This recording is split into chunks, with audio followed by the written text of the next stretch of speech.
দর্শক আসসালামু আলাইকুম। আজ একটা আঙুর বাগানে আসলাম। আঙুর বাগানটা এই স্যারের, আপনারা অনেকেই স্যারের চিনে থাকবেন। উনি প্রাথমিক বিদ্যালয়ের একজন সাবেক অবসরপ্রাপ্ত প্রধান শিক্ষক। এখন বেকার সময় না কাটিয়ে তার বাসার সামনে যে জায়গাটুকু আছে দেখছেন, এই জায়গাতে একটা আঙুর বাগান করছে। তো এই আঙুর বাগান আমি দেখতে আসলাম। প্রাথমিক পর্যায়ে আছে, এখনও আঙুর ধরে নাই। দেখছেন আপনারা, বান তৈরি করছে, বড় বড় খাম্বা একখান বানায় রাখছে, দেখেন সবগুলো এভাবে দেখেন। খুব সুন্দর দৃশ্য। তো আমরা স্যারের সাথে একটু কথা বলবো। স্যার, এই আঙুরের এই যে চাষ, এই চাষটা মাথায় আপনার কিভাবে আসলো? চাষ তো আমি বরাবরই গাছ লাগাতে, নতুন কিছু করতে আগ্রহী। আচ্ছা। যার ফলে এই নতুন চাষ হিসেবে আঙুরের।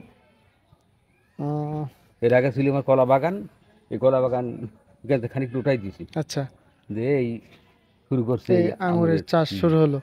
এখন তো এই আপনি কি পারবেন? এই আপনার তো জানা আছে এই কিভাবে কি করতে হবে এগুলো? ওই দেখছি আর শিখছি, যাক। লোকের বাগান দেখছি, আর সাথে সাথে ইউটিউব থেকে সংগ্রহ করছি তথ্য। আচ্ছা তার আচ্ছা, ভিত্তিতে আস্তে আস্তে আগাচ্ছি। আল্লাহ চাইলে ভবিষ্যতে আঙুর খাওয়াতে পারবো আমরা দর্শকদের। ইনশাআল্লাহ। দর্শক দেখেন, এখনো মাচায় ভালো গাছ ওঠে নাই, তো খুব তাড়াতাড়ি, খুব শীঘ্রই উঠে যাবে। খুব তাড়াতাড়ি এই বান ভরে যাবে ইনশাল্লাহ। তো এই বানে একদিন আমরা আঙুর দেখতে পাবো, আর যখন দেখতে পাবো আপনাদের আপডেট দেখাবো। আমরা আসবো, আমরা এসে খেয়ে দেখবো কেমন হয়। স্যারও থাকবে, আপনারাও আসবেন, যখন আঙুর ধরবে তখন আপনাদের বলবো। আপডেট দেখতে থাকুন, সাথে থাকুন।